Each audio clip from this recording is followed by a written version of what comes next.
It's Baking with Rachel. So today we are going to make slice and bake cookies, and it is the Pioneer Woman recipe, and it is delicious. And you make the dough, you pop it in the freezer, and then whenever you want cookies, you just slice it off, and it works really good, and they're really awesome.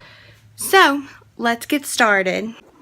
So to begin with, you want to brown one stick of butter, and it's fairly easy if you've never browned butter.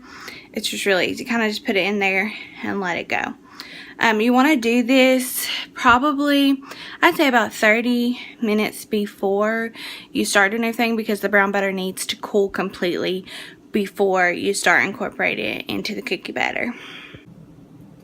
Now, I really like to kind of chop up the butter before, and of course I'm using real butter because there ain't nothing better. Now,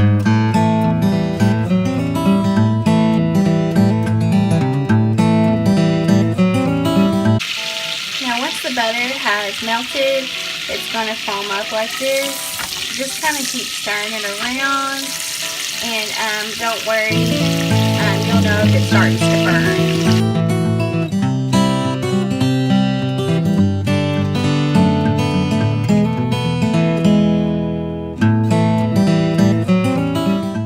And once your butter starts to, once you slosh around and you see that it's starting to turn brown, you want to go ahead and take it off the heat, because it's going to keep browning after you take it off the heat, and you don't want to burn it. So just kind of let it sit. I kind of let it sit in the pan after I take off the heat for another minute or so before I transfer it to a bowl. Softened butter, 8 ounces or 1 cup of semi-sweet chocolate. I got the chips. You can either get a bar of chocolate and cut it up, or you can get the chips. We have 1 cup of brown sugar packed, a half a cup of regular sugar, 2 teaspoons of instant ground coffee, 2 cups and 2 tablespoons of all-purpose flour. And in here we have 1 teaspoon of baking soda, 1 teaspoon of salt, and 2 large eggs, 1 tablespoon of vanilla extract,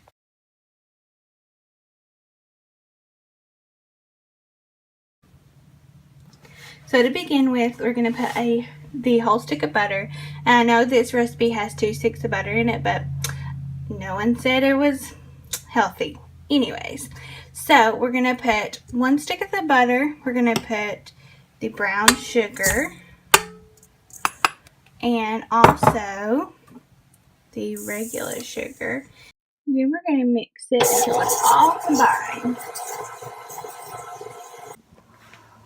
Now, if you do not have a KitchenAid mixer, no worries. You can mix this by hand. You can use an electric handheld mixer, whatever you have at home. Now it's time to add the brown butter. And I just have to say that when you're adding the brown butter, you need to make sure that you add it in slowly while you're mixing. And the reason is because once the cookie dough is done, it will be really wet if you just throw in all of the brown butter. And I know this because I have done it. And the last time I made these cookies, they were still, you know, I could still bake them, but they were just horrible to try to get out of the package because the dough was just too, like, moist. So I have my mixer on low, and we're going to add in the brown butter.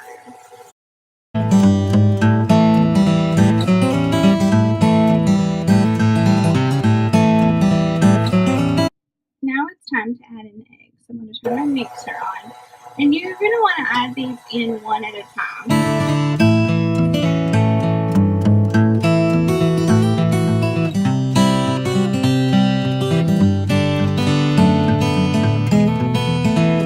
Add the vanilla.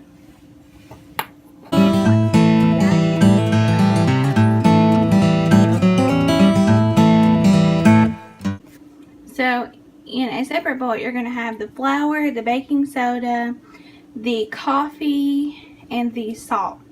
Now, just a little word about the coffee. If you're not a big coffee person, like I love coffee. I have to have it every morning. But if you're not, don't worry about the coffee taste. It doesn't really, your cookies don't end up tasting like coffee.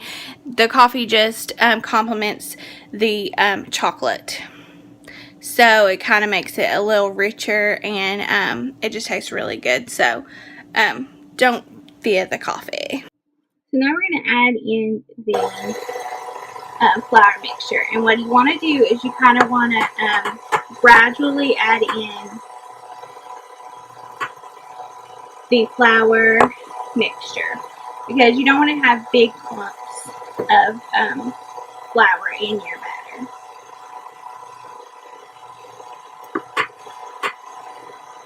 If you are using a KitchenAid, you're going to have to periodically scrape the sides as you're mixing, because it will the flour will gather up on the sides. And then last but not least, we're going to add in our chocolate deliciousness. And you just want to mix it until the chocolate is mixed evenly. Then we're going to take the cookie dough and we're going to put it on parchment paper, and also then we're going to wrap it up in cling film as tight as you can get it into, like, and you're going to roll it and put it out into like a log, about, you know, however round you want your cookies to be.